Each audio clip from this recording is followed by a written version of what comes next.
पिंटू अकेले जंगल में टहल रहा था। चारों तरफ हरियाली थी। अचानक झाड़ियों से आवाज आई। पिंटू डरकर रुक गया।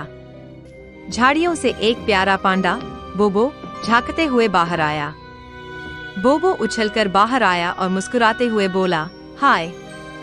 दोनों पेड़ के नीचे बैठ गए और एक दूसरे को देखने लगे। पिंटू और बोबो पेड़ के नीचे खूब हंसने लगे। बोबो ने अपनी बांस की छड़ी से करतब दिखाना शुरू किया। पिंटू ताली बजाकर बोबो की तारीफ करने लगा। बोबो ने मजाक में पिंटू को छड़ी पकड़ाई। पिंटू ने बोबो की नकल की लेकिन गिर पड़ा। दोनों हंसते हंसते लोटपोट हो गए। पिंटू बोबो के पीछे पीछे जंगल के रास्ते पर चलने लगा। बोबो ने एक पेड़ के पास चमकते मशरूम दिखाए। पिंटू उत्सुकता से झुककर मशरूम को छूने की कोशिश करने लगा। बोबो ने मजेदार डांस करना शुरू कर दिया। पिंटू भी उसके साथ झूमने लगा। पूरा जंगल जैसे जादुई हो गया। थोड़ी देर बाद दोनों एक बड़े पत्थर पर बैठकर आराम करने लगे। पिंटू ने अपने बैग से एक जूस का डब्बा निकाला और बोबो को दिया। बोबो ने मजे से जूस पीकर आह कहा। आसमान में रंग बिरते तितलियां उड़ने लगीं। दोनों उन्हें निहारने लगे। बोबो तितलियों के पीछे दौड़ने लगा और पिंटू हंसता रहा। बोबो एक पेड़ पर चढ़ने लगा और पिंटू नीचे से उसे देखता रहा। बोबो ने टहनी से एक चमकदार फल तोड़ने की कोशिश की। पिंटू नीचे से खुशी खुशी बोबो को चीयर करने लगा।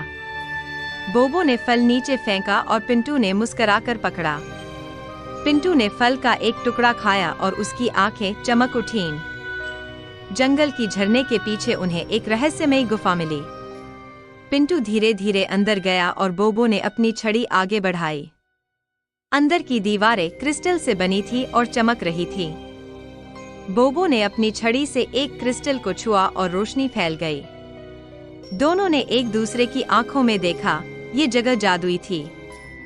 पिंटू ने गुफा की दीवार पर कुछ पुराने निशान देखे। बोबो ने उन्हें ध्यान से देखा और धीरे से छड़ी से छुआ। अचानक एक गुप्त दरवाजा खुलने लगा और अंदर से तेज रोशनी निकली। दोनों ने साहस से कदम आगे बढ़ाया। बोबो ने अपनी छड़ी को तलवार की तरह पकड़ा। अंदर एक खजाने का बक्सा हवा में तैर रहा था। दोनों हैरान रह गए।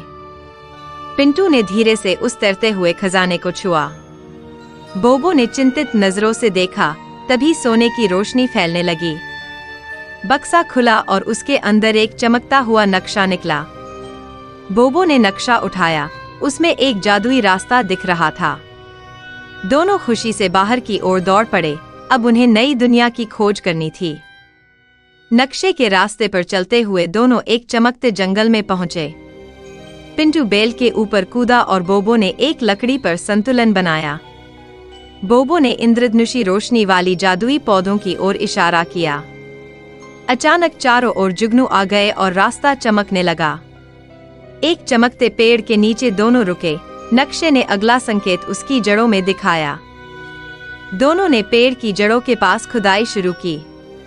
पिंटू को एक चमकता हुआ पत्थर मिला जिस पर रहस्यमय चिन्ह था। बोबो ने उसे चांद की रोशनी में उठाया और अचानक एक हवा में रास्ता बन गया। दोनों उस जादुई रास्ते पर कदम रखते हुए ऊपर जाने लगे। पिंटू मुस्कुराया और बोबो गर्व से देख रहा था।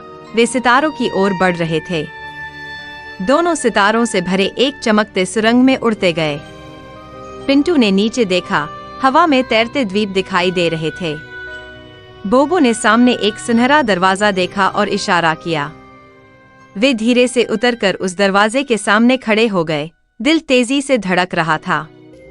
पिंटू ने दरवाजे पर दस्तक दी और उसके चारों ओर रोशनी जगमगाने लगी।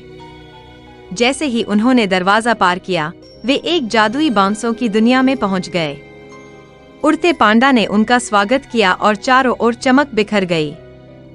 बोबो को बहादुरी के लिए छोटा सा ताज पहनाया गया। सबने तालियां बजाईं। पिंटू ने बोबो को गले लगाया। दोनों की दोस्ती अब अमर हो गई थी।